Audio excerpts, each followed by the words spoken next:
Son las 10:02 de la noche, las 9:02 en Canarias. En la cadena SER, hora 25. Aimar Bretos. Está anocheciendo ahora mismo en Málaga, Sierra Bermeja, y con la caída del sol se retiran la veintena de medios aéreos que han estado toda la tarde intentando controlar el fuego que sigue arrasando la zona de monte entre Pujerra y Benavís. Cerca de 1000 bomberos, agentes forestales y policías han estado trabajando todo el día en la zona. Se quedan los bomberos forestales luchando contra las llamas. Todo cubierto de humo y ceniza. Tiene que medir 40 metros seguro, vaya. Madre mía, tío. Llamas que han arrasado ya más de 2.150 hectáreas de monte, que están siendo muy complicadas de controlar esas llamas, como nos ha contado en Hora 25 David Moreno. Es un bombero que ha estado trabajando en la zona. Mañana se reincorpora a los trabajos de extinción. Tiene 3 compañeros heridos. Uno de ellos sigue todavía en el hospital. Pues nos estamos encontrando con un incendio muy virulento, un comportamiento muy errático, y hemos tenido situaciones hoy de intentar de atacar el fuego, y en 3 o 4 ocasiones nos hemos tenido que retroceder por nuestros pasos porque poníamos en peligro, nuestras vidas y a todo el equipo. Equipos que van a seguir trabajando toda la noche, y mientras tanto hay 2000 personas que están evacuadas ahora mismo, aunque esto puede cambiar en los próximos minutos. Yo he estado toda la noche despierta, pendiente de lo que pasaba, porque hay casa que corría de mi familia a peligro. Que estábamos cenando en la terraza, tranquilo, ya llega la policía, 15 minutos tienen para salir. Me he puesto muy nerviosa, sí, claro, empecé a llorar. Empieza otra noche y yo no sé cuánto va a durar esto ni nada, y estamos desesperados. Carmen Crespo, consejera de Desarrollo Sostenible de la Junta de Andalucía, buenas noches. Buenas noches, ¿qué tal? Hay noticia en este sentido, ¿verdad? Hay vecinos desalojados que van a poder volver a sus casas. Sí, es verdad que seguimos trabajando todavía, pero es muy importante también decir, pues las cuestiones positivas que se han hecho. ¿Cómo se han hecho? Pues trabajando por la tarde, donde nos ha dejado, en este caso, la orografía y también la climatología, para atacar con medios aéreos todo el tiempo, hasta que al ocaso ya hemos tenido que retirar los medios aéreos. Pero sí es verdad que han dado fruto ese trabajo, y ahora mismo ya hemos dado la operativa y la extinción del plan Infoca ha autorizado la vuelta a la casa de los desalojados del casco urbano de Benavís y las urbanizaciones de Benavís, Gil y Marbella Club, que es el grueso de los desalojados que estaban y que están en el pabellón. Ya lo hemos comunicado al alcalde, que ha ido al pabellón ahora mismo. Se va a desalojar se va a realojar de forma paulatina, y también lo hemos comunicado al presidente de la Junta de Andalucía y, por supuesto, a toda la ciudadanía, para que se vayan realojando paulatinamente. Es una buena noticia. Eso significa que hay una de las zonas del incendio que va dando paso paulatinamente hacia una cuestión positiva, y siguen trabajando muchos bomberos forestales del 112, también el Infoca, la UME, todos trabajando en este caso en seguir trabajando contra las llamas, que en estos momentos todavía no está controlado, pero ya la situación pues ha dado un paso positivo al poder realojar a estas personas, y por tanto agradezco el trabajo que están haciendo entre todos, y les pido precaución también en el monte, porque la situación de este monte es complicada, y agradezco a todos ese trabajo que están haciendo y que siguen haciendo. Por tanto, una noticia positiva dentro de la dificultad que este incendio está teniendo. Consejera, ¿cuántas personas van a seguir esta noche fuera de sus casas? Me ha dicho que el grueso vuelve, pero ¿cuántas van a seguir desalojadas? Bueno, ahora mismo queda Montemayor, que es una de las zonas que aún no se van a realojar, porque vamos a sellar esa zona previamente para evitar sobre todo humo, ¿no? Y por tanto, cuando lo tengamos sellado, falta Montemayor en este caso. Pero ya el grueso, que es el municipio de Benavís, vuelven a sus casas paulatinamente. Ya se ha dado la orden, y ese es el tema más positivo que le podemos contar, que yo creo que es un avance muy importante. Es el grueso de las 2000 personas que están desalojadas, y por tanto, pues van a quedar realmente Montemayor, que en estos momentos es el que no se puede todavía realojar. ¿Cuántas hectáreas se han quemado ya? ¿Tienen esta cifra actualizada, consejera? Bueno, el último perímetro, pero claro, luego dentro, cuando se analice, termine el incendio, se miran todas las hectáreas internas, y muchas veces hay cuestiones que no están quemadas. Por tanto, todo el perímetro último que conocíamos era de 2.000 y pico hectáreas, y vamos a ser más precisos en cuanto termine el incendio para poder darles todos los datos que en este momento tenemos. Los datos que en este momento tenemos son 1.000 efectivos los que han estado trabajando, siguen trabajando, hoy se han utilizado 23 medios aéreos y por tanto todos los medios necesarios para acabar con este incendio y también para proteger las vidas de muchas personas y también los municipios y por supuesto siempre con la seguridad fundamental para nuestros bomberos forestales. Por tanto, creo que se está haciendo un buen trabajo. Yo me siento muy orgullosa del trabajo que se está haciendo con una pericia tremenda y, por tanto, lo que quiero de toda la sociedad, de todas las formaciones políticas y de todo el mundo, es que alaben el trabajo del Infoca y que además en estos momentos estemos al lado de ellos, que están haciendo un gran trabajo por las zonas forestales, en este caso de Andalucía, conjuntamente con la UME, con el 112, con los cuerpos y fuerzas de seguridad y con los bomberos de Málaga. ¿Qué saben del origen del fuego, de las causas, consejera?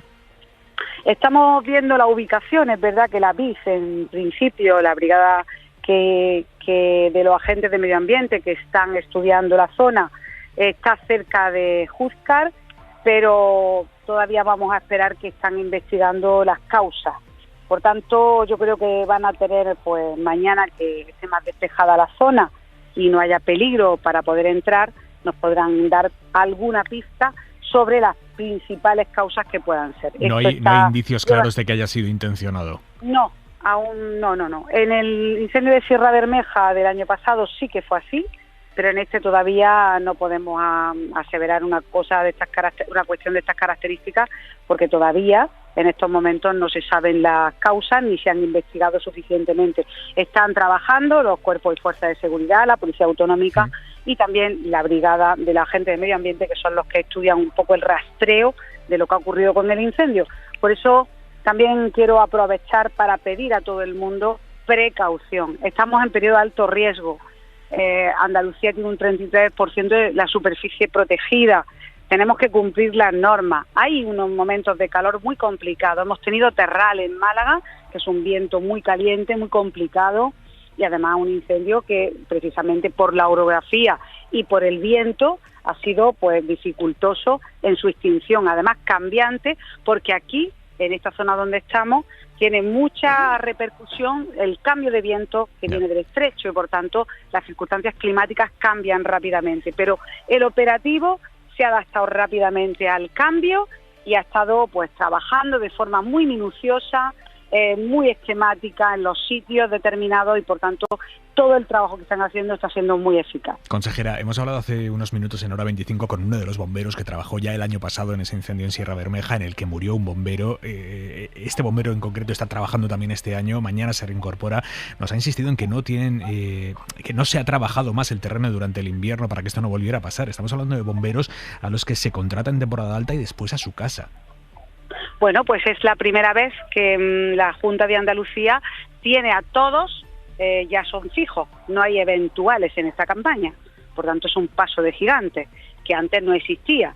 Muchísimos años con muchos eventuales y ahora mismo ya es la primera campaña porque se han sacado 1.300 plazas que son fijos y por tanto es un paso importante. Claro que hay que dar más pasos, pero también hay que recordar que hemos estado recuperando el 75% de la autobomba renovada, que hace décadas que no se renovaban cuando llegó el gobierno, y en estos momentos también trabajando pues con métodos tecnológicos nuevos, con drones, con todo lo que necesitan en este caso. Por tanto, hemos invertido un 4,5% más de presupuesto en el Infoca y se está haciendo una gran labor con lo que antes se tenía olvidado. Entonces, claro, consejera, ninguno de los bomberos que se está jugando la vida hoy, mañana en Sierra Bermeja, en invierno se va a ir a su casa.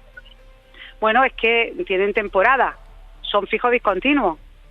Son fijos discontinuos, pero eso no significa que no se trabaje. Se trabaja en invierno y en verano, porque hay 85 millones de euros para trabajar en la restauración y, en este caso, la prevención de la zona. Y, por cierto, el incendio de Sierra Bermeja jamás se había visto cómo la Junta de Andalucía inmediatamente había organizado la emergencia y la urgencia de la zona con una recuperación sin precedentes en un foro social que está todo el mundo participando y que ya llevamos en el foro de Sierra Bermeja y en la recuperación el 30% de la zona recuperada. Claro, Por consejera, tanto, son fijos discontinuos, pero ellos dicen es que lo que nosotros necesitamos es trabajar en invierno para poder hacer, para cuidar del terreno, para poder hacer trabajan también carriles. en invierno, no todos, consejera, pero no todos. claro, pero es que nosotros cuando llegamos no había plaza, en 4 años se convocaron 50 plazas y nosotros hemos convocado 1.300 plazas, por tanto se ha dado un paso de gigante. Y antes la mayoría eran eventuales, ahora son fijos discontinuos, por tanto hay que dar más pasos, por supuesto, claro que hay que dar más pasos, pero se ha dado un paso de gigante que anteriormente no existía. Carmen Crespo, consejera, ojalá tengamos mejores noticias en las próximas horas. Gracias por atender la llamada de la SER. Muchísimas gracias y un abrazo a todos los desalojados y a todos los bomberos que están trabajando en el campo, que están haciendo una gran labor, el Infoca y a todos los dispositivos aquí presentes. Gracias. Así empezamos a cerrar este jueves con un ojo puesto en Andalucía, el otro en Bruselas. El día en 2 minutos, Isabel Villar. Porque mañana va ahí José Manuel Álvarez, el ministro de Exteriores, a reunirse con el vicepresidente y responsable de política comercial de la Comisión, con Dombrovskis. Hoy Bruselas ha apoyado a España en la crisis con Argelia, que anoche anunció que congelaba las relaciones comerciales con nuestro país por el giro del Sáhara Occidental. Habla la Comisión Europea de una decisión extremadamente preocupante, una decisión de Argelia que el Gobierno de España está estudiando. Estamos en estos momentos analizando las implicaciones de esa medida, el alcance práctico. Promete Álvarez una respuesta firme y serena, dice, aunque sin concretar por ahora cuál. Y en el PP, Feijóo se ha dirigido expresamente al gobierno argelino para pedirle esto. Que no haga pagar los efectos de una política internacional improvisada al pueblo español, que no tiene responsabilidad. PP, que se ha abstenido finalmente, igual que Vox, en la convalidación del decreto del tope del gas. El texto ha salido adelante esta tarde en el Congreso, así que entrará en vigor la semana que viene. Y para el mes que viene, para julio, tendremos la primera subida de tipos de interés del Banco Central Europeo en casi una década. Lo subirá 1/4 punto para combatir la inflación. En Soria, además, terminan el día con una mujer de 35 años asesinada por su pareja. Esta tarde ha habido una concentración para condenar el crimen. La mujer tenía una hija de 8 años que estaba en la casa cuando el hombre detenido ya la ha matado. Con ella son 19 las mujeres víctimas de violencia machista en lo que va de año. Y otra mujer, María Salmerón, termina el día en la cárcel para cumplir una pena de 9 meses por haberse negado a dejar a su hija con el padre de la niña condenado por malos tratos. El gobierno, que ya la había indultado 3 veces, le denegó su última petición, agotando así el último recurso que le quedaba para evitar la prisión. Ángela Alemán, de la Asociación de Mujeres Juristas Temis, piensa ya en los próximos pasos. Una junta de tratamiento decidirá el grado, esperemos que se la clasifique en 3er grado, por lo que podrá por lo menos mantener su trabajo y podrá salir del centro. 3 periodistas hoy en la mesa del análisis de Hora 25. José Antonio Zarzalejos, buenas noches. Muy buenas noches, Aymar. Jesús Maraña, ¿cómo estás? Hola, buenas noches. E Isabel Morillo, muy buenas noches. ¿Qué tal? Muy buenas noches. Y en la contra de Hora 25...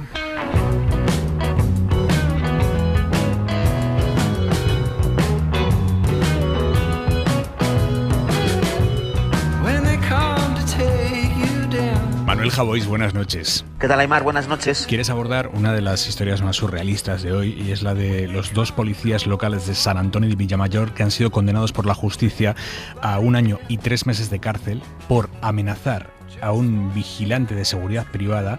Más que amenazar, estaban intentando asustarlo o algo así, porque se disfrazaron de ladrones estando ellos de servicio, le persiguieron, le intentaron atemorizar de noche en la urbanización de la que él era vigilante, le llegaron a apuntar con lo que hicieron creer que era una pistola, y este hombre se quedó tocado, ha estado más de 1 año y medio en tratamiento psicológico y ha tenido que dejar el trabajo por incapacidad permanente absoluta.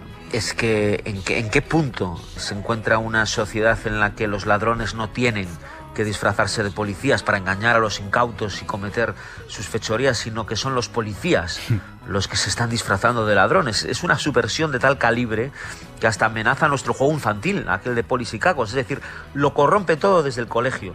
Quisieron asustar al vigilante de seguridad, que por cierto ha acabado con la incapacidad permanente absoluta, porque realmente creía que lo iban a matar, y han dicho los condenados, justificándose, que quisieron gastar una broma. El juez ha puesto adjetivo a esa broma, ha dicho que fue execrable. Es decir, volvemos a gritar fuego en el teatro lleno, pero esta vez con policías disfrazados de ladrones, encapuchados y subidos a un coche sin luces en mitad de la noche. Definitivamente, todo se tambalea. Creo, Aymar, que la sociedad líquida se nos está yendo de las manos. Un beso, Javier. Un beso.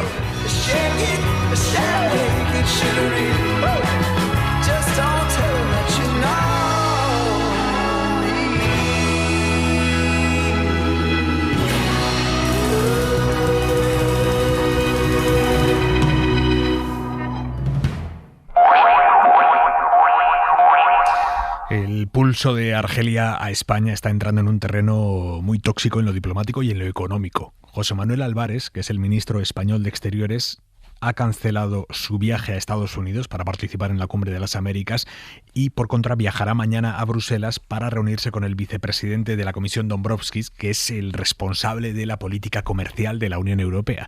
Viaje relevante después de que Argelia haya congelado las relaciones comerciales con España. Las ha congelado por la vía de los hechos, porque prohíbe que el dinero de esos negocios, de esas compraventas, se domicilie en bancos argelinos. Y si no hay banco en el que meter el dinero, no hay compraventas.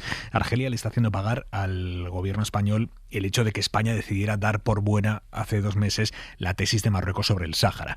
Saben ustedes, se lo hemos contado, Argelia y Marruecos son 2 países vecinos absolutamente enfrentados, y el hecho de que el gobierno español se haya decantado por Marruecos y sus tesis sobre el Sáhara es algo que Argelia ahora le está haciendo pagar a Pedro Sánchez. El gobierno sabe que alguna respuesta tiene que dar a lo que ha hecho Argelia en las últimas horas.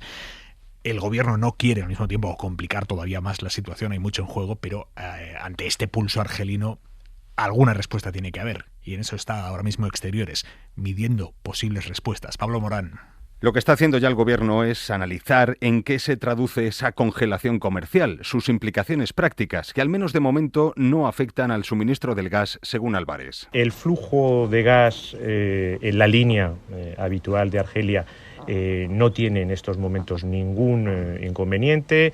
Lo que nos trasladan las compañías gasísticas es que no hay ninguna dificultad con respecto a esta medida para que esto siga siendo así. De la información que tenemos, no hay ninguna dificultad en la línea habitual de suministrador fiable de Argelia sobre el gas. El ministro ha expresado su deseo y el del Gobierno en mantener las mejores relaciones con Argelia. No obstante, habrá respuesta al movimiento de anoche y en defensa de los intereses de España. Dar la respuesta adecuada, serena, constructiva, pero también firme en la defensa de los intereses de España y de los intereses de las empresas españolas. Álvarez ha cambiado su agenda. Tenía previsto viajar a Los Ángeles para participar en la Cumbre de las Américas, pero finalmente estará mañana en Bruselas para abordar este asunto con el vicepresidente de la Comisión. Vicepresidente Dombrovskis, que es el responsable de la política comercial europea, porque esto se ha convertido ya en un problema europeo, porque existe un acuerdo de 2005 entre la Unión Europea y Argelia en el que las 2 partes se comprometen a facilitar todas las operaciones comerciales entre sí. Claro, ahora Argelia estaría violando este acuerdo, porque estaría impidiendo esas operaciones comerciales entre Argelia y España, que es uno de los países miembros de la Unión Europea. Por lo tanto, esto pasa a ser un problema comunitario. Y ante esta realidad, hoy la Comisión Europea ha apoyado claramente a España, ha pedido a Argelia que dé marcha atrás, que rectifique. Griselda Pastor, buenas noches. Buenas noches. La Comisión considera así muy grave la situación y pide a las autoridades argelinas que rectifiquen.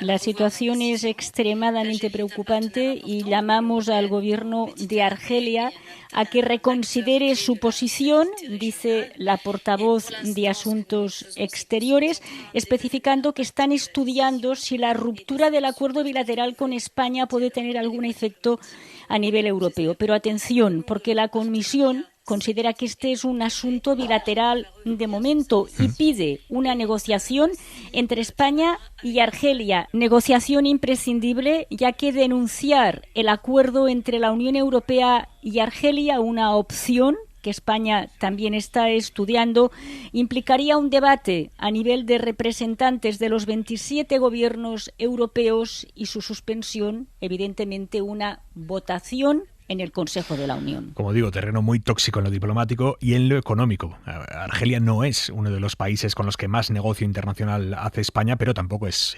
anecdótico. Hay 2.000 millones de euros anuales en juego. Javier Ruiz, buenas noches. Buenas noches, Aymar. Sí, en concreto son 1.916 millones anuales de exportación. España es el quinto proveedor de Argelia. Exportamos solo por detrás de China, Francia, Italia y Alemania. Y exportamos sobre todo industria allí. El 8% de lo que vendemos es fundición, hierro, acero, otro 8% es maquinaria, otro 8% son aparatos mecánicos y el resto papel, cartón, carbón y plásticos. Pero siendo un destino importante para esas empresas, como país es un destino menor. Es el segundo destino de África. Marruecos es el primero, pero solo representa el 0,7% de lo que exportamos. El otro 99,3% se va a otros territorios. Así que esto es un portazo en las narices comercial, pero no es un daño significativo para la economía. Lo es para las empresas afectadas, pero no como país. Pero para las empresas afectadas sí, y de eso sabe bien Fernando Garay. Buenas noches, Fernando. Hola, buenas noches. Es el director general de Vitrinor, una empresa dedicada a fabricar menaje para cocina, una empresa situada en Guriezo, en Cantabria, con una producción que al 80% es para exportar en parte a Argelia. Y a ustedes hoy les han comunicado ya que les cancelan pedidos. Así es. Por desgracia nos hemos levantado con la noticia y posteriormente nos han confirmado que desafortunadamente pues nuestro distribuidor en el país se ha visto obligado a cancelar los pedidos, pues porque ahora mismo es imposible seguir manteniendo ningún tipo de relación comercial con Argelia. ¿De cuántos son los contratos que les han cancelado? Bueno, nosotros en Argelia tenemos una cifra estable de carácter anual de aproximadamente 1 millón de euros, que supone un 2% de nuestra cifra de negocios, y en este caso el pedido cancelado, que teníamos que servirlo a finales de mes, rondaba los 200.000 euros. ¿Quién les ha comunicado? ¿Cómo ha sido esa comunicación de se acabó el negocio? Bueno, pues nuestro distribuidor, con el que tenemos una relación de muchos años y una relación muy fluida, pues nos ha llamado, y luego posteriormente también hemos recibido un burofax de la Cámara de Comercio indicando pues que efectivamente se cancelaban, un poco lo habéis explicado, en la operativa necesaria para poder importar en este caso productos de España. Porque no hay otra manera que no sea pasando por los bancos argelinos, ¿verdad?, de hacer ese pago de otra manera. Sí, bueno, el proceso burocrático era complejo. En este caso, como bien habéis explicado, el importador tiene que depositar el dinero, incluso es un 110% de la cuantía a importar, y eso hay que hacerlo a través de bancos argelinos, con lo cual si esta herramienta de comercio desaparece, en la práctica desaparece cualquier tipo de posibilidad de tener relaciones comerciales con Argelia. ¿Cómo es hacer negocios con Argelia habitualmente, más allá de esta crisis en la que estamos sumidos? ¿Es un país fácil para operar? ¿Hay problemas burocráticos? Bueno, es un país complejo en el sentido de que sí que es un proceso burocrático largo. Argelia en los últimos años ha intentado poner ciertas trabas a la importación, pues un poco por intentar equilibrar su balanza comercial, y eso sí que, vamos a decir, supone que no es realmente sencillo, no es un país extremadamente sencillo para operar, pero bueno, para nosotros ya llevábamos desde el 2010 en el país y estábamos muy contentos y éramos bastante optimistas de que realmente nuestra cifra de negocios pudiese incrementarse en un futuro. Entiendo que están tocados. Bueno, es que se lo hemos comentado a lo largo del día a varios medios de comunicación. Es cierto que las industrias en general en España estamos sufriendo, por desgracia, muchas noticias negativas en muy poco tiempo. Nosotros también hemos sufrido el efecto de dejar de vender en países como Ucrania y Rusia. Estamos sufriendo un alza de los costes energéticos y del resto de materias brutal. Nos hemos visto afectados por distintas huelgas del transporte, ahora en Cantabria también por el metal. En fin, no resultan tiempos sencillos para mantener una actividad industrial en Europa, en España. No es fácil, ¿no? ¿Van a poder recolocar en otros países este producto que ya no irá a Argelia? entendemos que sí. Con tiempo, pues suponemos que sí. Lo que más nos afecta, en realidad, por el tipo de empresa que somos una cooperativa de casi 400 trabajadores, es que al final, pues todos estos problemas que nos estamos encontrando, pues están mermando el nivel de actividad, están mermando el nivel de empleo que nosotros generamos en la región. Al final estamos ubicados en una región pequeña, damos empleo a muchas personas, y sí que es cierto que se está resintiendo pues el nivel de contratación, y es algo que nos duele mucho por el tipo de empresa que somos. Fernando Garay, director general de Vitrinor, que vaya todo lo mejor posible. Muy bien, muchas gracias por la oportunidad de explicaros un poco la problemática. Gracias, señor Garay. El pulso argelino está situando al gobierno en un punto muy delicado políticamente, con la oposición criticando con dureza que no se hubiesen calculado bien las consecuencias del giro diplomático respecto al Sáhara. Carolina Gómez, buenas noches. Buenas noches. Feijóo culpa al gobierno de causar una crisis innecesaria, se queja de que Sánchez no le haya informado y pide directamente a Argelia que no tome represalias contra los españoles. Que no haga pagar los efectos de una política internacional improvisada al pueblo español, que no tiene responsabilidad. González Pons insinúa que Marruecos pudo haber chantajeado a Sánchez tras robarle información de su teléfono móvil, y José María Aznar: es difícil encontrar un error más grande, por no decir un ridículo tan colosal. De ridículo habla también Espinosa de los Monteros. Vox pide la dimisión de Sánchez. Su narcisismo, su vocación de autócrata, se está convirtiendo en la ruina de España. Críticos también los socios Podemos, Esquerra y Bildu, que reclaman reconsiderar la postura de España sobre el Sáhara Occidental. No es una buena idea geoestratégicamente, que en el fondo es el detonante de esta situación. Nos parece de una frivolidad, de una inconsciencia terrible. Puede crear una situación difícil y creemos que el Gobierno debería reconsiderar este tema y esta decisión que tomó unilateralmente. La oposición pide ya la comparecencia de Álvarez en el Congreso, y algunos socios como Esquerra no descartan hacer lo mismo. ¿Tu análisis de situación, Isabel Morillo? Pues la verdad es que me desconcierta muchísimo el papel del ministro de Asuntos Exteriores, del señor Álvarez. Yo no puedo comprender cómo el gobierno ayer, hasta poco tiempo antes de que Argelia al filo de la medianoche comunicara la suspensión de todas las transacciones financieras, siguiera restando importancia, viviendo en una realidad paralela y despreciando la gravedad de la crisis que tenía delante de sus narices. Pero es que el gobierno lleva así mucho tiempo. Desde el primer momento que giró en su política exterior con Marruecos, Argelia levantó la mano y fue bastante clara. Ha emitido muchas señales y el gobierno reiteradamente ha negado la importancia de la crisis, y da la sensación de que de nuevo vuelve a atropellarle un conflicto diplomático que cualquier persona sin tener conocimiento de la diplomacia sabía que había un problema. O sea, no entiendo, confío en que el jefe de la diplomacia española tenga mucho más éxito en Bruselas de lo que está teniendo en el norte de África. Sinceramente, no entiendo la estrategia, no entiendo el secretismo, no entiendo la manera de continuamente restar dramatismo a la situación, de restar importancia y a la vez no hacer nada. Es decir, no es que de cara a la opinión pública se reste importancia a lo que está pasando con Argelia y mientras se estén activando mecanismos y poniendo en marcha puentes para el diálogo. No, es que se ha ignorado el problema.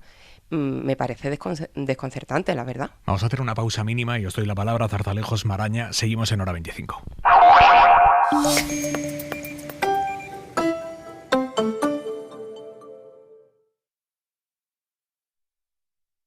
Síguenos en Facebook y súmate a la Comunidad 25.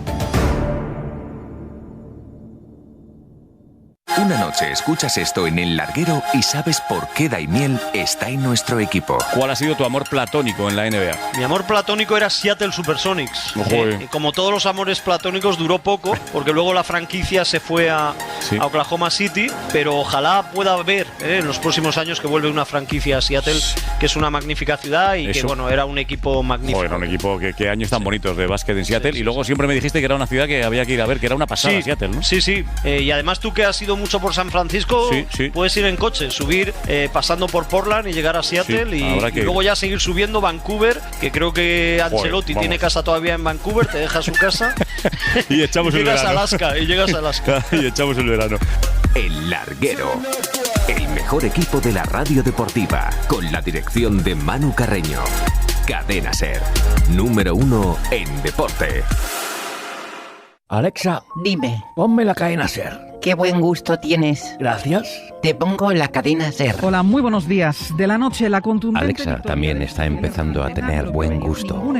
Cadena SER. Qué maravilla. Hasta las maquinicas se emocionan y todo. Cadena SER. Gustamos a los altavoces inteligentes. SER Historia con Nacho Ares. Es una frase que incluso la dice la gente de las redes sociales, ¿no? El otro día lo estaba leyendo, que repito mucho lo de un marco incomparable. Pero es que es cierto, pero en esta ocasión, estando en una exposición de Juan de Borgoña, aquí en el Museo de Santa Cruz, en Toledo, y tener este marco detrás de nosotros, este tríptico, es incomparable, ¿no?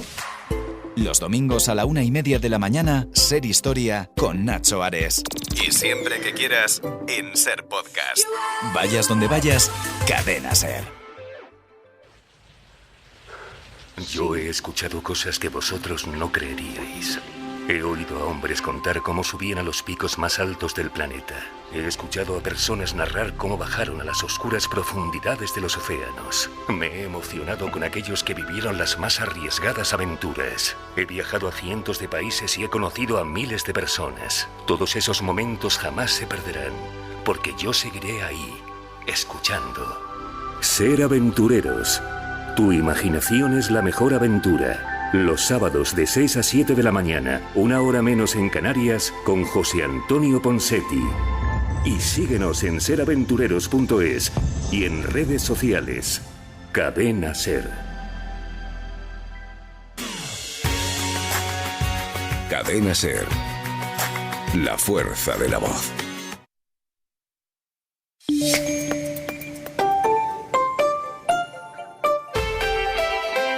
Hora 25.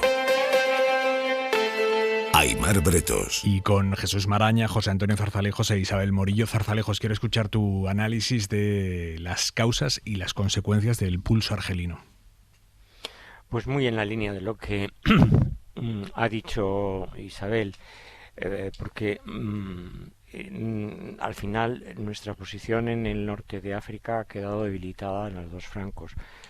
Respecto de Marruecos, porque no hemos obtenido ninguna contrapartida al giro de la posición española respecto del Sáhara.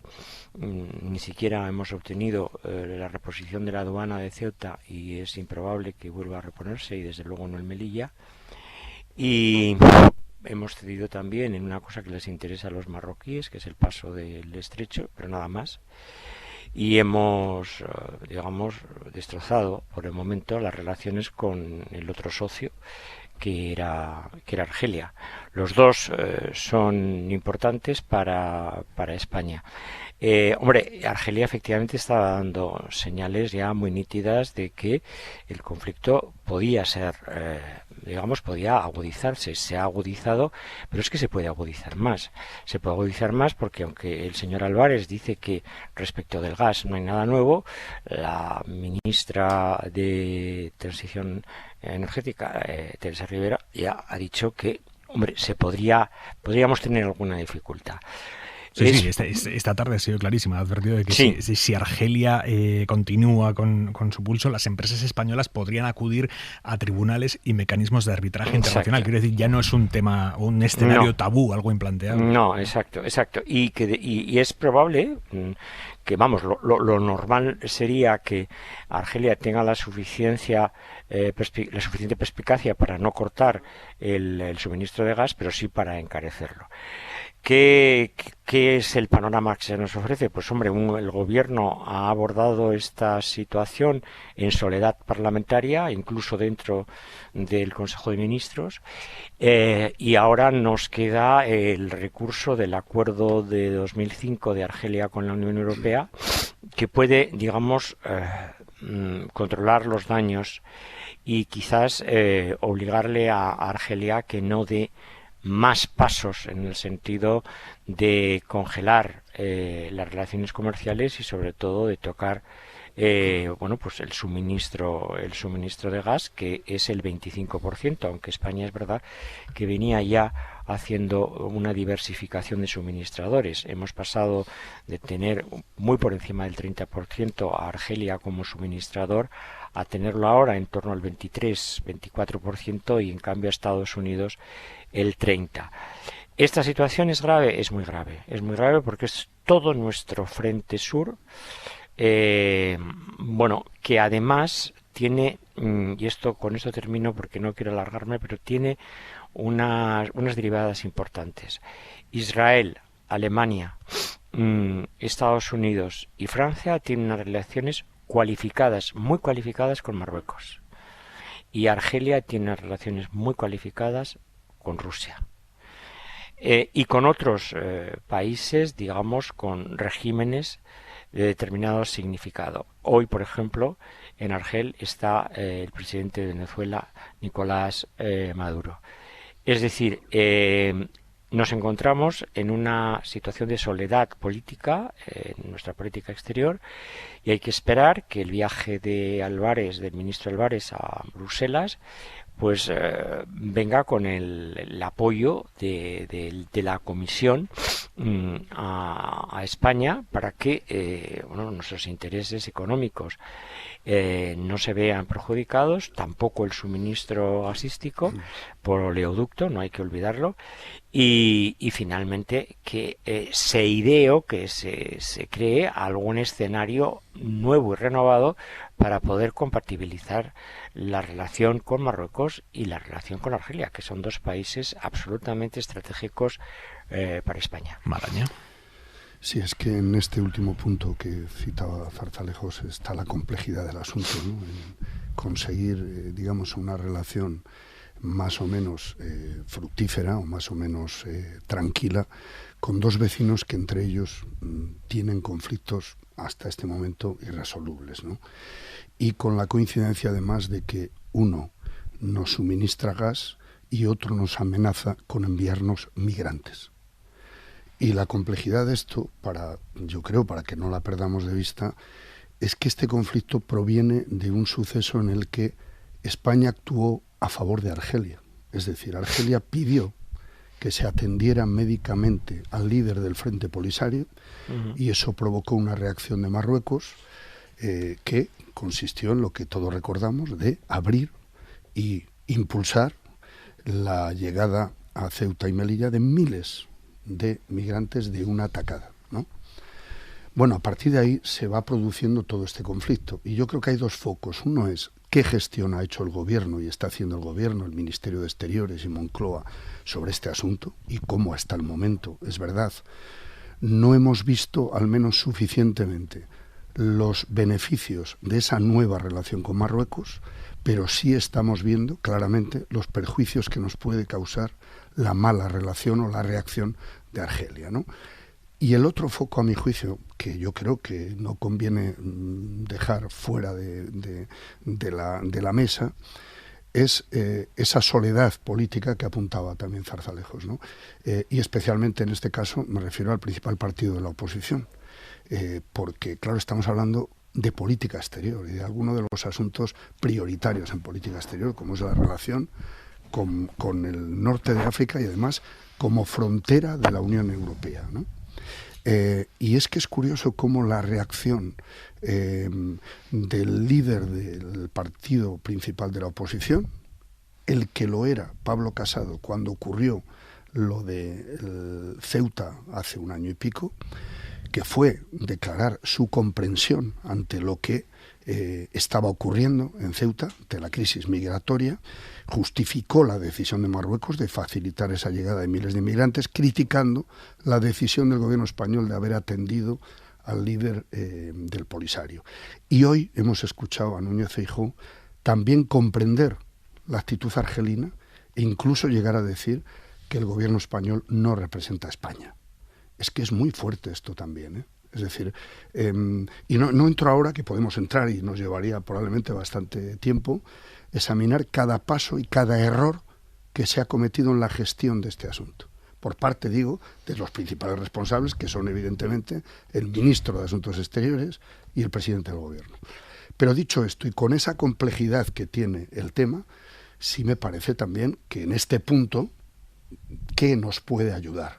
Pues creo que nos puede ayudar una mínima unidad, un mínimo sentido de Estado, y lo que se va a hacer mañana, que ojalá salga bien, que es que Bruselas, que es la Unión Europea, el mensaje que se ha lanzado hoy de en este punto y al margen de todo lo demás, tiene razón España y Argelia debe meditar muy mucho romper los acuerdos que tiene, no solo con España, sino con el resto de la Unión Europea. Creo que nos interesa mucho que eso salga bien, porque no olvidemos, la reacción que está teniendo Argelia con España respecto al principal asunto, que es ese cambio de posición o esa comprensión del gobierno español hacia la posición marroquí respecto al Sáhara. Esa reacción que está teniendo Argelia no la ha tenido cuando ese mismo pronunciamiento lo tuvo Estados Unidos, Francia, Alemania, etcétera, etcétera. Por lo tanto, ojalá estemos en eso bien acompañados fuera y dentro de España. Yo estoy totalmente de acuerdo, Jesús, en que en la política exterior española la unidad y el sentido de Estado y la lealtad debe primar por encima de todo. Pero es que el gobierno de España ha sido, lo digo con claridad, muy torpe, porque no hizo partícipe al principal partido de la oposición de su giro estratégico en Marruecos. Y lo hubiera tenido muy fácil, porque si tú escarbas un poquito, el PP, en el fondo del paso que se ha dado, no está en desacuerdo. Es que Andalucía... Es posible, Isabel, pero estaremos de acuerdo en que en estos últimos días se le ha preguntado reiteradamente a Núñez Feijóo sobre la posición del PP respecto al Sáhara, y yo al menos no he escuchado una posición clara sobre el tema. Bueno, claro, no, ahora juega la ambivalencia, efectivamente, y Feijóo se ha reunido con el primer ministro de Marruecos, va a visitar Marruecos y está jugando sus cartas pensando más en líder de la oposición que posiblemente en el papel del gobierno de España, pero es que se lo han puesto en bandeja. Es que aquí, por ejemplo, en el gobierno andaluz, cuando se conoció el giro, la posición del Sáhara, la sorpresa fue mayúscula, y lo que te decían en privado hubieran contado con nuestro apoyo. Si hay una comunidad autónoma que tenga necesidad de una buena vecindad con la frontera de Marruecos, que la tenemos salvo a un si paso, se le pregunta a Juan Vivas, Andalucía. Al presidente de Ceuta. Hombre, es el único que ha defendido el giro de Pedro Sánchez, pero lo hubiera tenido muy fácil el gobierno. Sí, seguramente, eso, sí. La incomprensión que yo tengo. No sirve decir, no sabéis de diplomacia y todo hay que hacerlo en secreto. No consiste en que el señor Álvarez vaya proclamando cada paso que dé, pero es que no tendió ningún tipo de puente con el PP. La es que ni siquiera opacidad en esto no ha aportado absolutamente nada. Pero Jesús, el tema yo creo que no es la actitud del PP. Yo creo que la actitud del PP... Sea el tema, digo que es absolutamente irrelevante por una razón. Primero porque fueron hechos consumados, fueron lentejas. El giro que hizo el presidente del gobierno lo conocimos además no por el gobierno, sino por el gobierno de Marruecos, por Rabat. Y en segundo lugar porque aquellos grupos políticos que tenían proximidad y corresponsabilidad en el gobierno no le han apoyado al presidente y al Partido Socialista. Tenían, digamos, una prioridad en el apoyo sus socios que los miembros, que los partidos de la oposición. Pero yo creo que me permito sugerir que no sé si es el tema. Yo creo que el tema fundamental es que una vez que nos enfrentamos a un escenario tan complicado en el norte de África, que para nosotros es vital geoestratégicamente, lo importante es ver ahora si de nuevo Europa puede, digamos, paliar los efectos de esta crisis con Argelia, y a propósito de lo que ha hecho el gobierno de Argel, tratar de recomponer un poco esta situación, porque esta situación es imposible. Sí, es imposible en el sentido, Jesús, te digo, no, es imposible porque ten en cuenta que también España, Andalucía, lo acaba de decir Isabel, también necesitamos algunas contrapartidas por parte de Marruecos. Marruecos para nosotros es muy importante. Y algunas contrapartidas visibles políticamente. Claro, visibles, es decir, eso tenemos que hacerlo. Y después hay que tener en cuenta una cosa, que, claro, como tú has dicho antes, y así es, para Argelia la extensión por el sur de la soberanía de Marruecos crea un macropaís, y de facto una potencia hegemónica en todo el norte de África en detrimento de Argelia. Desde el punto de vista geopolítico, eso es que la jugada del presidente del gobierno necesitaba mucho más cálculo de consecuencias, pero no solamente a nivel nacional. Bueno, es que en este sentido yo coincido con José Antonio. De hecho, a mí me parece que la principal carencia de la gestión de todo este asunto es en el plano político. Es decir, sí, en el plano político, sí. Que cuando se da ese paso, primero, además, recordemos que incluso se pretendía negar que hubiera un cambio. Efectivamente. Oiga, sí, póngase usted como se ponga, hay un cambio. Dices, lo ha hecho antes Estados Unidos, Alemania, etcétera. Sí, pero hay un cambio. Cuando se insiste en el mensaje de que no habrá ningún paso sobre el Sáhara, que no tenga el respaldo de los actores principales en este asunto y del paraguas de las Naciones Unidas, si esto es así, yo echo de menos un mayor impulso político en ese terreno, en esa vía, para dejar claro que lo que hace España, que es verdad que hay precedentes en las posiciones que en su día mantuvo el gobierno de Zapatero, incluso que mantuvo también el gobierno de Rajoy, etcétera, en ese asunto de que la autonomía del Sáhara pueda ser una vía creíble de solución al problema, hay que dar un paso adelante y políticamente arropar ese paso con muchos más apoyos, socios, con mucha más didáctica y menos opacidad. Estoy de acuerdo, pero insisto, esto ha ocurrido en un momento en el que también es verdad que se está en una balanza en el que en un lado tenemos gas y en el otro migrantes. Insisto, entonces manejar esto, yo no digo que sea fácil. Sí, fácil no es. No, fácil no es. Y otra cuestión es que, oiga, dicho esto, explíquese usted bien. Y no pretendamos decir aquí no ha pasado nada con Argelia y estamos todos de acuerdo. No es verdad, evidentemente no es verdad. No. Y segundo, eso sí, explíquese bien que el problema no es exclusivamente español, ni con Marruecos ni con Argelia. Exacto, y que es geoestratégico. Es geoestratégico y además que son países que Marruecos responde, digamos, a unas potencias de un signo distinto a la de Argelia. Argelia tiene una mayor proximidad con Rusia, ha estrechado relaciones con Italia, que es también un país muy a mano, pero no podemos compararnos con el reconocimiento de soberanía del Sáhara que ha hecho Estados Unidos, ni Francia, ni Alemania, por una razón, primero porque ninguno de ellos eran potencias administradoras, y en segundo lugar porque no eran países vecinos, y en tercer lugar porque no había territorio nacional español, territorio español en el norte, ¿no? Hablando de países vecinos, hoy el Congreso ha aprobado la llamada excepción ibérica, que es el mecanismo que va a permitir a Portugal y a España bajar la factura de la electricidad poniéndole un tope al precio del gas. Portugal ya aprobó lo suyo, hoy aquí en España, un día después de que la Comisión Europea diera luz verde a este mecanismo, hoy en el Congreso se ha convalidado el decreto que lo recoge. No ha sido fácil, ha sido complejo, pero tras muchos meses de esfuerzo conjunto vamos a conseguir rebajar el precio de la electricidad entre un 15 y un 20% de manera inmediata para las familias, porque se trata en definitiva de eso, de proteger a las familias, de proteger a las empresas ante la escalada de precios que sufrimos. Este era el argumento del presidente del gobierno para defender esta excepción ibérica. El decreto ha salido adelante, estaba previsto que saliera, no iba a haber problemas.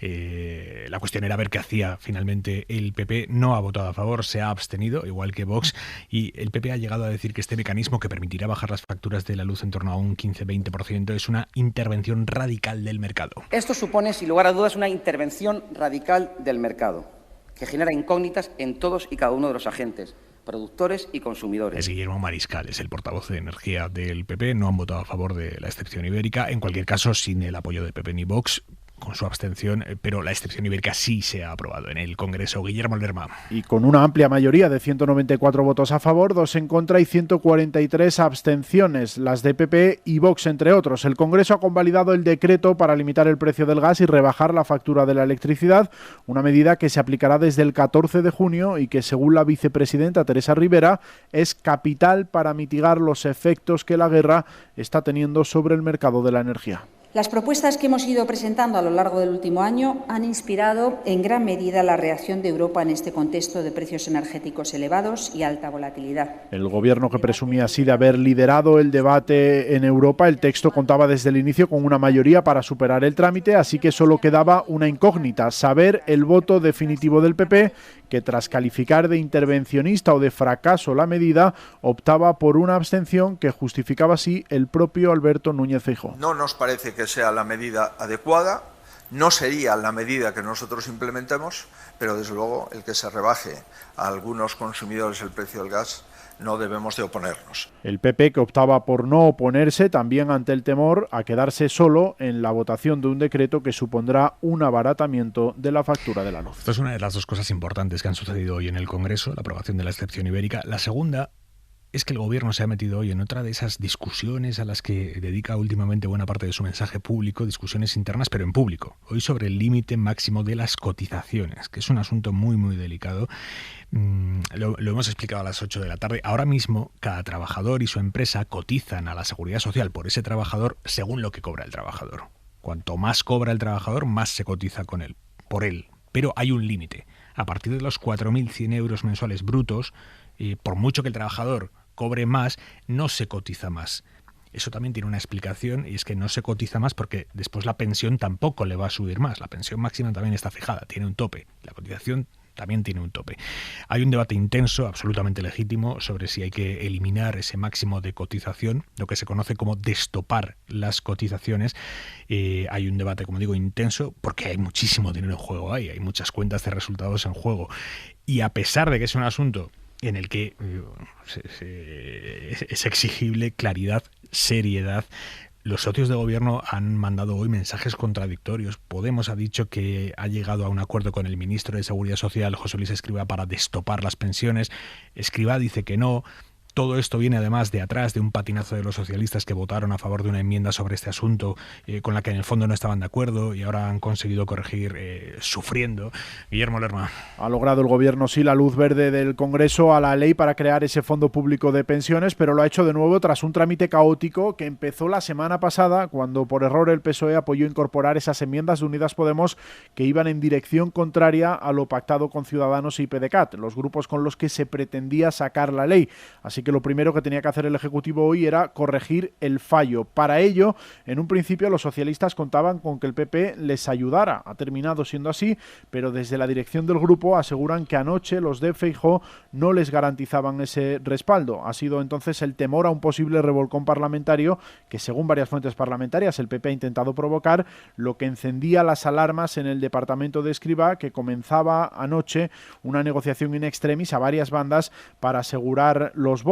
El ministro recurría entonces a Unidas Podemos para pedirle que facilitara eliminar sus propias enmiendas del texto, y es en esa contrapartida por el favor donde las versiones de ambos socios no coinciden. Los morados aseguran que el ministro se ha comprometido a destopar progresivamente las bases máximas de cotización. El acuerdo que hemos conseguido es el apoyo explícito a este destopper. Es algo que está no completamente explicitado, pero sí presente en el punto 5 del Pacto de Toledo. Un pacto que venden con solemnidad el portavoz Pablo Echenique, pero que desde el departamento de Escrivá desmienten. Pero yo antes lo tengo que cerrar dentro del gobierno, como no puede ser de otra forma, y después llevarlo a los agentes sociales, con lo que hay que discutirlo. Esa es la metodología, claro. Rebaja así el ministro el alcance de lo anunciado por sus socios. No se plantea destopar las cotizaciones en ningún caso, sino cumplir con lo que ya recogen los compromisos con Bruselas, que es estudiar una subida de esos límites en los próximos meses y hacerlo siempre con el consenso del diálogo social. Hay fuentes socialistas que señalan una negociación descoordinada del ministro Escrivá como causa para justificar lo ocurrido durante el caótico trámite de la ley. Gracias, Guillermo. Y hablando de cotizar y de trabajar, en mitad del debate creciente en Europa sobre las semanas laborales de 4 días, hemos sabido esta semana que aquí en España Telefónica va a ofrecer a todos sus empleados que los que quieran puedan trabajar 4 días a la semana, perdiendo parte del sueldo correspondiente al día que no trabajan. No pierden el 20% de su sueldo, no pierden todo el sueldo de un día, sino que pierden como un 12% más o menos de todo su sueldo. Y trabajarían un día menos, 4 días a la semana. Han hecho un plan piloto con esto, han visto que les ha salido bien y ahora lo van a ofrecer a toda su plantilla. En cualquier caso, esto no está nada extendido ahora mismo en el mercado laboral español. Alejandra de la Fuente. Trabajar menos con una reducción salarial es algo complicado para muchos españoles. Para que nos hagamos una idea, y utilizando el caso de la empresa Telefónica, que ya ofrece a sus trabajadores una jornada de 4 días, este cambio supone a su vez una reducción de casi el 12% del salario. Si hablamos, por ejemplo, de un salario de 1.200 euros brutos al mes, supondría una bajada de 144 euros mensuales. Hemos preguntado a diferentes trabajadores de diversos sectores si conseguirían aguantar con un 12% menos de su sueldo. No llegaría a fin de mes y me costaría muchísimo pagar las facturas básicas. Realmente, en mi caso, sería la diferencia entre llegar a fin de mes justito y no llegar. Pues una reducción de un 12% en el salario podría suponer tener que elegir entre pagar la compra o pagar el alquiler. Hombre, como está todo el tema de la vivienda, de la alimentación, de la inflación, está claro que con un recorte de sueldo yo no podría vivir. De hecho, ya vivo con varias personas y si me tuviera un recorte del 10% del sueldo no podría vivir ni siquiera con varias personas. Tendría que volver a casa de mis padres. Apuntan también, como ya hacen abogados laboralistas, que la jornada laboral de 4 días tiene que ser con el mismo salario que tenían anteriormente, porque si no, se trata de una reducción de jornada.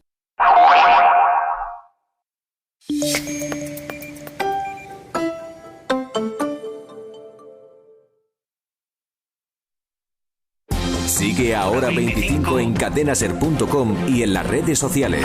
En Twitter, @hora25 y en Facebook, Hora 25. ¿Sabías que en el mundo no hay dos faros iguales? Esta noche, el faro ilumina la atracción. Iluminamos a Picasso en el faro de la SER. Buscamos la esencia. Esta noche, convertimos el faro en una enorme librería. Tampoco en la SER. Cada madrugada construimos entre todos un faro diferente. Súmate a la evolución de la radio de madrugada. El Faro, con Mara Torres. Cadena SER. El humor está en la SER. El mundo rural, el mundo rural. Hola Mateo, ¿qué tal? Hola. Desde Somiegos del Escrotal, en Guadalajara. Sí, señor, en Guadalajara. Mateo es criador de gorriones. Eso es. ¿Y para qué cría usted gorriones, Mateo? Para volar. Ajá. ¿Y cría usted alguna cosa aparte de los gorriones? Nada, no. Nada. Ya. Son muchas horas, supongo, ¿no? Vale, ¿de qué? De criar gorriones. Ah, sí, son. Joder. ¿Cuántas? 12. Queríamos romper este tópico del hombre de pueblo poco comunicativo. Vale. De trato seco, de carácter áspero. Ahí, sí. Pues nada, que ha sido un placer hablar con usted, Mateo. Vale, venga, muy bien ya, ¿eh? Venga, hasta luego. Vale. Cadena SER, la radio con mejor humor. Con la app de la Cadena SER y sus notificaciones, la información te encuentra estés donde estés. App de la Cadena SER, adaptada a ti. Vuelven los grandes conciertos. Y eso hay que celebrarlo. Este viernes, La Ventana viaja hasta Bilbao en la víspera del evento que Fito Cabrales ha organizado para levantar el ánimo de la sociedad y recuperar la música, los conciertos y la cultura. La Ventana, con Carlas Francino. Patrocina Diputación Foral de Vizcaya. Cadena SER, la fuerza de la voz. Hola, soy Javier Liébana y estoy cursando el máster de periodismo UAM El País. Aprende periodismo haciéndolo. Ya puedes inscribirte en escuela.elpaís.com. Reserva tu plaza antes del 8 de septiembre.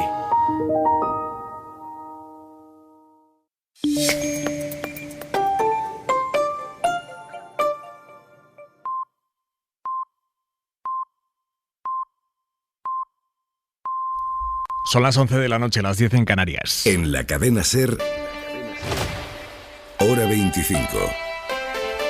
Aimar Bretos. Y se incorporan en este momento, ahora 25, los oyentes de Carrusel Deportivo que han estado escuchando cómo la selección española ganaba a Suiza, el primer partido que gana de los 3 que ha jugado en esta Liga de Naciones. Manu Carreño, buenas noches. Hola Aimar, ¿qué tal? 0-1, gol de Sarabia en el minuto 13 y poco más. Bien en la primera parte, la segunda ha sido un partido que no va a pasar a la historia, no va a estar guardado en la hemeroteca entre los mejores partidos de la historia de la selección española, pero ha ganado 3 puntos que era el objetivo en Suiza. Ahora mismo estamos segundos después de Portugal, luego analizaremos cómo ha ido todo, pero el gol de Sarabia y poco más en la selección española hoy. Te escuchamos ahí media en el larguero. Luego. A esta hora hay un importante despliegue policial en el centro de Barcelona. Los Mossos están buscando a 2 hombres acusados de secuestrar a otro en un hotel del centro de la ciudad. Los agentes lo han encontrado amordazado a este hombre, a la víctima. Han detenido a uno de los secuestradores, pero buscan a otros 2. Radio Barcelona, Andrea Villoria, última hora. Sí, ahora hasta hace unos minutos decenas de furgones policiales han invadido el centro de Barcelona, la calle Gran Vía, donde se encuentra el hotel donde estaba la víctima, el Hotel Atrium, que los Mossos han inspeccionado registrando habitación por habitación. A las 8:30 de la tarde han recibido una llamada a través del 112 informando que podía haber una persona retenida en ese hotel. Al llegar han encontrado a la víctima amordazada y con las manos atadas. Los agentes la han liberado y han detenido a una persona, según fuentes de la investigación, como presunto secuestrador. Hace apenas unos minutos han acabado de registrar todos los rincones de este edificio, buscando a otros cómplices que de momento no han encontrado.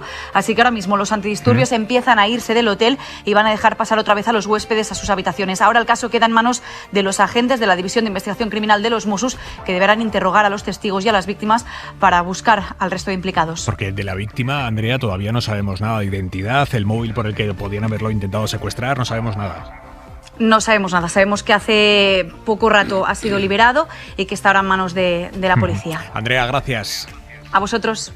Así empezamos a cerrar este jueves 9 de junio. Isabel Villar. Con un nuevo tiroteo en Estados Unidos, en Smithsburg, una ciudad de Maryland, donde un tirador ha abierto fuego en una fábrica, matando al menos 3 personas, según las primeras investigaciones de la policía. La oficina del sheriff ha dicho también que el sospechoso ya no es una amenaza. Explican que ha recibido un disparo durante un enfrentamiento con un agente de policía que tiene heridas leves, pero sin datos de cómo está el tirador. A Estados Unidos, precisamente a la Cumbre de las Américas, tenía que ir mañana el ministro de Exteriores, José Manuel Álvarez, que ha cambiado su agenda, irá a Bruselas para reunirse con el vicepresidente de la Comisión, Dombrovskis, responsable también de la política comercial de la Unión, un viaje relevante después de que Argelia haya congelado las relaciones comerciales con España. La ropa para mañana. Jordi Carbó, buenas noches. Buenas noches, pues a prepararnos para lo que va a ser el preámbulo de un calor muy significativo. De momento, mañana la temperatura va a subir ligeramente, donde hoy ya ha sido muy alta. Por ejemplo, en el Valle del Guadalquivir hemos rozado los 40 de máxima, mañana igual, pero es que además se añaden gran parte de la cuenca del Guadiana, también del Tajo, sobre todo ya en su tramo final. Temperaturas que también subirán en el norte del país, donde hoy el ambiente ha sido más o menos agradable.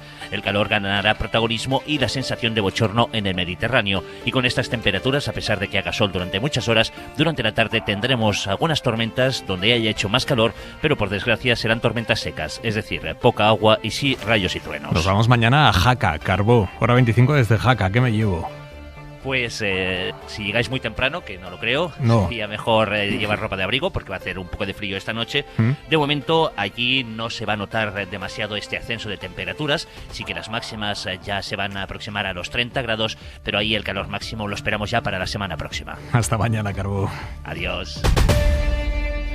Estoy tremendo, soy un portento, Nefertiti en camisón, la melena de Sansón, canela en rama, un figurín, con el extra de verano, soy el ritmo de un cubano. Ya está a la venta el extra de verano de la 11, el subidón del verano. Un gran premio de 15 millones de euros y 10 premios de 1 millón. Extra de verano de la 11. A todos los que jugáis a la 11, bien jugado. Juega responsablemente y solo si eres mayor de edad. Tu cuerpo te pide salir a la pista de baile.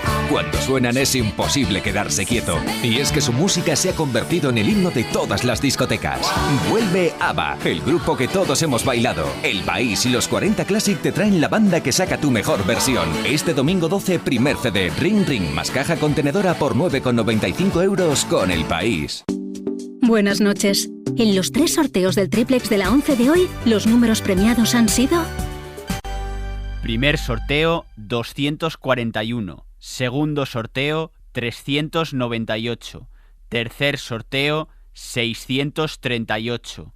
Recuerda que mañana, como cada viernes, tienes un bote millonario en el sorteo del Eurojackpot de la 11. Y ya sabes, a todos los que jugáis a la 11, bien jugado.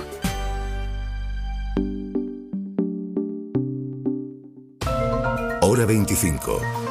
Aimar Bretos. Y la noticia de la noche está en Sierra Bermeja, en la provincia de Málaga. El grueso de los 2.000 vecinos desalojados por el incendio que lleva ardiendo desde ayer van a poder volver a sus casas esta noche. Nos lo ha confirmado aquí en Hora 25 hace unos minutos Carmen Crespo, que es la consejera de Desarrollo Sostenible de la Junta de Andalucía. Ha explicado que el trabajo de la tarde ha permitido realojar a los vecinos. Trabajando por la tarde, donde nos ha dejado, en este caso, la orografía y también la climatología, para atacar con medios aéreos todo el tiempo hasta que al ocaso ya hemos tenido que retirar los medios aéreos. Pero sí es verdad que han dado fruto ese trabajo. La operativa y la extinción del plan Infoca ha autorizado la vuelta a la casa de los desalojados del casco urbano de Benaví y las urbanizaciones de Benaví, Gil y Marbella Club, que es el grueso de los desalojados. Un realojo paulatino, nos ha dicho, aunque sin concretar las cifras. Durante la noche los bomberos forestales van a seguir tratando de contener las llamas. Han quemado ya 2.150 hectáreas de monte. Hemos hablado aquí también en Hora 25 con David Moreno. Él es uno de esos bomberos que están trabajando allí. Se ha ido a casa a descansar esta noche. Se incorpora mañana a primera hora. Pues nos estamos encontrando con un incendio muy virulento, un comportamiento muy errático, y hemos tenido situaciones hoy de intentar de atacar el fuego, y en 3 o 4 ocasiones nos hemos tenido que retroceder por nuestros pasos porque poníamos en peligro, nuestras vidas y a todo el equipo. Ha sido llamativo ver hoy a buena parte de los candidatos a la presidencia de la Junta de Andalucía, candidatos electorales, acudiendo ni más ni menos que al puesto de mando del incendio. Radio Sevilla, Ana Fernández. Buenas noches. Todos los candidatos a la presidencia de la Junta, salvo Inmaculada Nieto y Teresa Rodríguez, se han pasado hoy por el puesto de mando avanzado del incendio que afecta a la provincia de Málaga, y ambas han censurado esta actitud porque los fuegos, han dicho, los apagan los bomberos, no quien va allí a hacerse fotos. Inmaculada Nieto, de Por Andalucía, cree que los candidatos en un incendio solo pueden estorbar. Creo que los candidatos y las candidatas a la presidencia tenemos otros espacios donde hacer campaña, y desplazarnos a la zona del incendio solo puede hacer que estorbemos a las personas que saben apagar el fuego y que se la están jugando. No solo Moreno en su calidad de presidente, sino que otros candidatos como Olona de Vox o Marín de Ciudadanos han visitado la zona del incendio. Moreno Bonilla después se ha referido a un estudio de la consultora Thinking Heads que pronostica un trasvase de votos del PSOE al PP superior al 16%. Y si se confirma, decía el candidato, tiene más cerca a gobernar en solitario. Hoy otra vez ha dicho que le comparan con Macron. Creo que eso lo ha entendido mucho ciudadano, y de hecho a mí alguno me lo ha dicho. Algunos dicen, bueno, esto es como Macron, yo ahora te voy a votar porque yo lo que quiero que gobiernes en solitario, que gobiernes solo, sin las manos atadas, sin limitaciones. Si ese voto se produce, tenemos una opción clara de que haya una opción moderada, equilibrada e inclusiva gobernando Andalucía. Y desde Vox hoy le han recordado a Moreno que si no consigue la mayoría absoluta tendrá que gobernar con Vox o repetir elecciones. Así de tajante ha sido en La Ventana Andalucía, el número 1 por Cádiz y portavoz parlamentario de la ultraderecha. Cuando escuchamos en los medios esto de supera votos a la izquierda, si a usted le hace falta el apoyo de Vox, Vox va a estar en el gobierno de Andalucía. ¿Será con Vox o no será? En la caravana socialista están convencidos de que la remontada es posible. Juan Espadas ha lamentado esta mañana que la Junta Electoral les haya dado la razón al considerar que la foto de Moreno con el rey vulneró la ley electoral, pero que no haya impuesto sanción para el Partido Popular. Yo lo que espero es que las distintas juntas electorales empiecen a dejar de recomendar y de administrar, digamos, buenos consejos, y empiecen a sancionar, que tiene que terminar la campaña para que a alguien le caiga una multa. Teresa Rodríguez, candidata de Adelante Andalucía, ha visitado esta mañana las balsas de fosfoyesos en Huelva y se ha reunido después con los vecinos de Nerva para hablar sobre el cierre del vertedero de residuos de la localidad. La candidata defiende una industria sostenible porque Andalucía, asegura, no puede ser un vertedero. Y estamos ante el modelo de desarrollo fallido para Andalucía, que pensaba solo las externalidades más tóxicas de la industria, aquella industria que nadie más quería, era la que venía a nuestra comunidad autónoma. Hoy ha sido el último día para solicitar el voto por correo. Mañana entramos en el ecuador de la campaña. Termina esta medianoche la primera semana de campaña. ¿Con qué claves, Isabel Morillo? ¿Cómo está mutando y en beneficio y perjuicio de quién está esta campaña, Morillo? Bueno, pues esto de los estados de ánimo es muy subjetivo. Yo hasta que no se abran las urnas no me confiaría y todas las percepciones pues pueden conducirnos a error. Lo cierto es que en el equipo de campaña del PP están pletóricos, llamando continuamente a la movilización y a no confiarse, pero están muy contentos, creen que la estrategia de campaña que pusieron en marcha de pues intentar llevarse votos socialistas descontentos con Pedro Sánchez o con el actual Partido Socialista les está funcionando. Dicen que los trasvases de votos son reales, que hay votantes socialistas que van a coger la papeleta de Moreno. Y bueno, yo tengo que confesar que hoy en el mitin de Churriana de la Vega, aquí a pocos kilómetros de Granada capital, he dado un salto en la silla porque he oído a Moreno proclamar lo que llevo 20 años escuchándole, bueno, 20 años no, porque soy mucho más joven, pero lo que llevo mucho tiempo escuchándole, bueno, no, escúchame, 20 años llevo yo ya trabajando, desde el año 2001, es verdad. Bueno, pero que esto de el PP es el partido que más se parece a Andalucía. Esto lo ha proclamado el PSOE en cada mitin que yo he cubierto en elecciones autonómicas. El PSOE era el partido que más se parecía a Andalucía ya, ¿no? Les ha robado esa bandera, es suyo. El PP proclama que es el partido que más se parece a Andalucía y creo que las urnas van a decir eso también. Ya es que se ha quedado hasta con la estrategia electoral de espadas, que era vótenme a mí, mi voto es el útil para frenar a la extrema derecha de Vox. Ahora es Moreno el que dice que si se vota al PP es la única garantía de que tenga una mayoría suficiente para que no meta a Vox en el gobierno. O sea, la estrategia del PP va sobre ruedas. Y el PSOE, ¿qué dice? Pues que está muy contento, que la calle, la temperatura de la calle, bueno, la temperatura de la calle al margen de los 40 grados que nos estamos achicharrando, pero bueno, que la gente recibe a espadas con mucho cariño, que después del debate hay un punto de inflexión, que hay remontada, que el PSOE de Andalucía es mucho más fuerte de lo que se empeñan en construir desde Madrid, los analistas que no conocen Andalucía. El PSOE de Andalucía es muy fuerte, pero el PSOE de Andalucía está en horas muy bajas. No sé. Y después Vox, hoy nos lo comentaba una dirigente del PP de Granada, Vox es un melón sin calar. No se fían. Es que por mucho que los sondeos digan que están a la baja, siempre hay un resquemor porque el electorado de este partido, el electorado de la extrema derecha es muy fiel, va a ir a votar seguro y yo creo que por eso, bueno, creo no lo han contado así, el PP va a partir de ahora a insistir en que días de playa hay muchos, pero que el 19 de junio hay que ir a votar por el PP porque si no esa mayoría que están pronosticando las encuestas no se van a cumplir. Ellos temen que un exceso de confianza vaya en detrimento de sus resultados. ¿Le hizo mucho daño a Vox el debate, las sobreactuaciones de Macarena Olona? Hombre, yo creo que si no lo hubieran quitado de circulación estos 3 días, aunque después han vuelto a rectificar la estrategia. Hay mucho ruido incluso dentro de Vox. A mí me consta que hay diputados de Vox que están desconcertados, hay gente trabajando en el partido que no entiende la campaña la decide y la dirige un núcleo muy pequeño. Incluso nos comentan que desde Madrid tampoco están conformes con algunas decisiones y yo creo que Olona no acaba de dar con el registro. O sea, ella desconoce Andalucía y además se le nota, porque tú puedes no ser andaluz o andaluza y tener de verdad nociones de la realidad de Andalucía como es, pero es que ella no las tiene, no ha trabajado lo que es Andalucía y lo que Andalucía necesita y aquí eso no funciona. El PP lo que cuenta que hay bueno, que nos van a contar, claro, también esto, repito, que cada uno vende su moto, lógicamente, pero que están recuperando votos de Vox, que hay gente de la hostelería, gente bueno, de empresarios importantes que se habían alineado con Vox y que los últimos días le han trasladado al presidente que le van a dar su confianza. Pero bueno, yo qué sé si esto es un rollo, porque todo es... A mí me dicen Macron por la calle, hombre, perdona, no creo yo que los andaluces, con todo mi respeto, señor Moreno, vayan diciéndole, se está usted haciendo la campaña de Macron. Zarzalejos, ¿cómo lo estás viendo tú?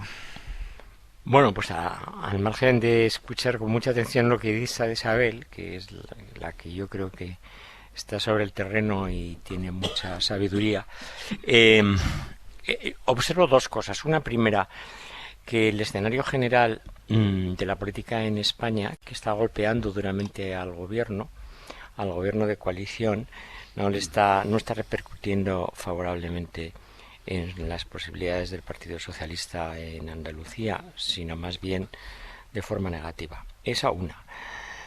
Segunda, la presencia de Yolanda Díaz, que tendría que ser complementaria a la del Partido Socialista, está muy diluida. Llevamos la mitad de la campaña y hasta este fin de semana no aparecerá por allí, y lo hará seguramente con Íñigo Errejón, pero hoy ha anunciado que hasta el 8 de julio, dentro de un mes, no pondrá en marcha su plataforma. Es decir, ha venido a decir, en cierto modo, bueno, no me tocan a mí las elecciones andaluzas, y eso va en detrimento de las fuerzas a la izquierda, de la izquierda del PSOE. Y en tercer lugar, yo creo que efectivamente Olona es una candidata fallida.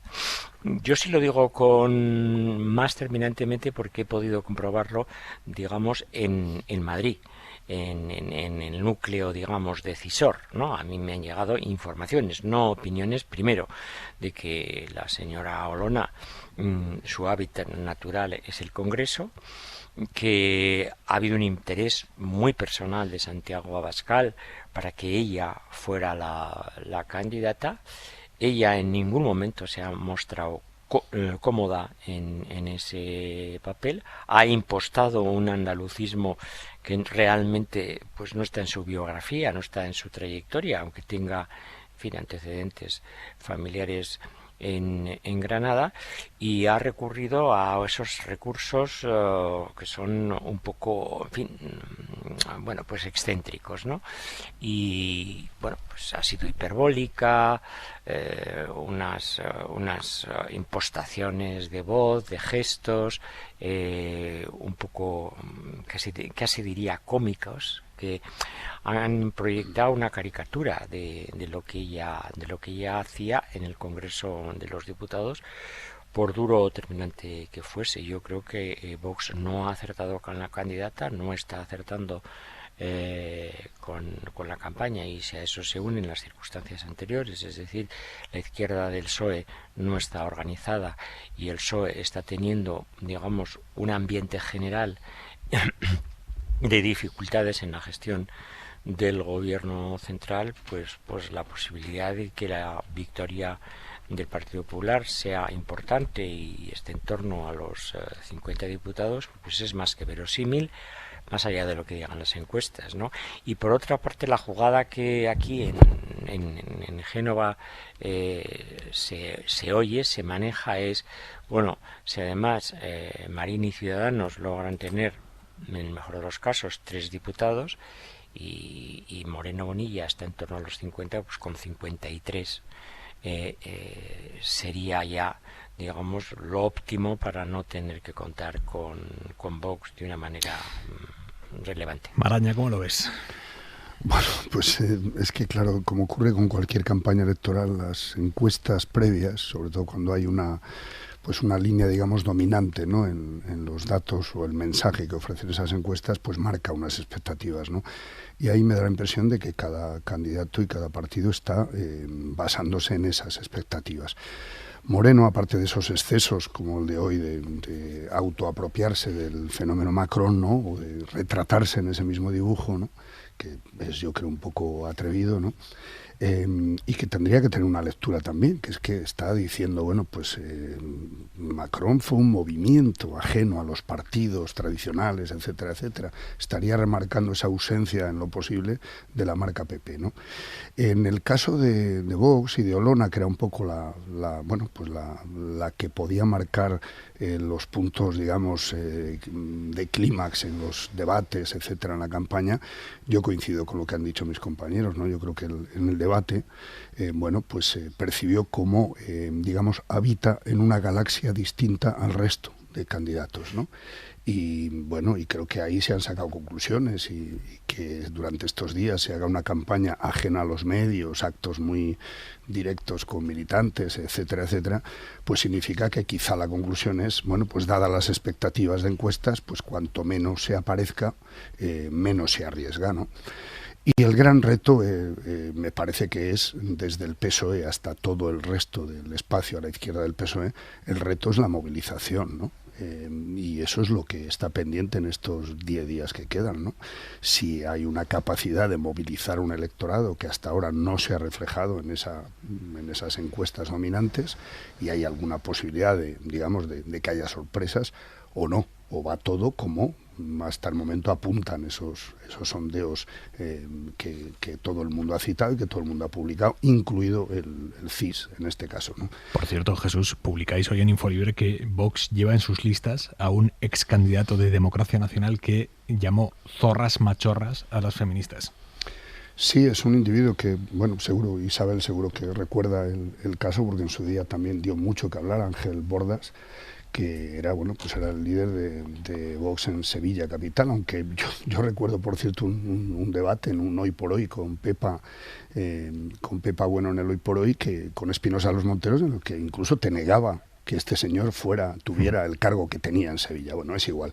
Este señor representa exactamente lo que se puede definir como xenofobia, homofobia y machismo puro y duro. Yo me niego a reproducir algunas de las expresiones que este señor utiliza en sus redes, que algunos de esos mensajes ha borrado después de que nuestro compañero Ángel Munarriz le advirtiera y le preguntara si defendía lo que estaba escribiendo y diciendo permanentemente. Pero eso sí, Vox no tiene ningún complejo en presentar a un individuo como este en su candidatura electoral. A ver, brevísimamente, tengo 2 noticias más que no quiero que nos vayamos sin contar. La primera, la Fiscalía Superior de la Comunitat Valenciana le reprocha a la vicepresidenta autonómica Mónica Oltra haber dado una orden verbal para ocultar los abusos sexuales de su exmarido a una menor tutelada. Isabel. Eso está contando El País, sí, y lo dice, según este periódico, la fiscal en el escrito que ha remitido al Tribunal Superior de Justicia de esa comunidad, apoyando la imputación de Oltra en el caso que investiga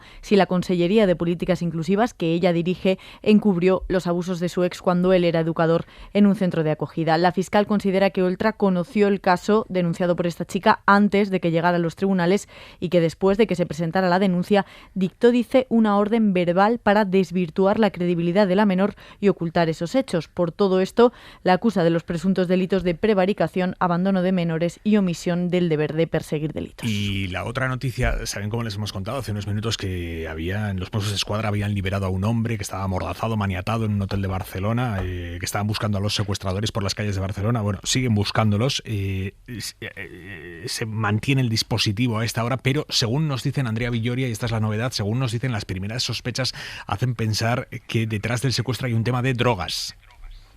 Eso es, sí, ahora los investigadores tienen que recoger todos los indicios, hablar con los implicados, pero ahora mismo esas primeras sospechas, nos dicen fuentes de la investigación, es que detrás de este secuestro hay el negocio de las drogas, por tanto un tema de una venganza entre ellos de drogas. Ahora mismo los Mossos se han retirado ya de este hotel, han dejado pasar a los huéspedes después de comprobar que no había nadie más, ningún secuestrador escondido en ninguna habitación, y es la unidad de secuestros de la División de Investigación Criminal de los Mossos que mantiene ese dispositivo abierto ya a toda la ciudad para buscar otros implicados. Andrea, gracias. A vosotros. Punto y 25. Joaquín Estefanía. Del Atlántico al Mediterráneo. Al tiempo que Argelia suspendía el Tratado de Amistad con España, 6 pateras procedentes de ese país llegaban a Baleares. Es la cifra más elevada de cayucos en lo que va de año. Además del gas y de los otros productos que se comercian, se teme que las tensiones con Argelia afecten también a la política migratoria.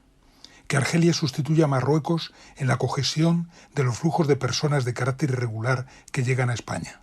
Antes de que la postura del gobierno español respecto al Sáhara cambiase, había habido una reactivación de los ingresos irregulares de inmigrantes por la ruta atlántica o del África Occidental frente a las rutas del Mediterráneo Oriental y Central.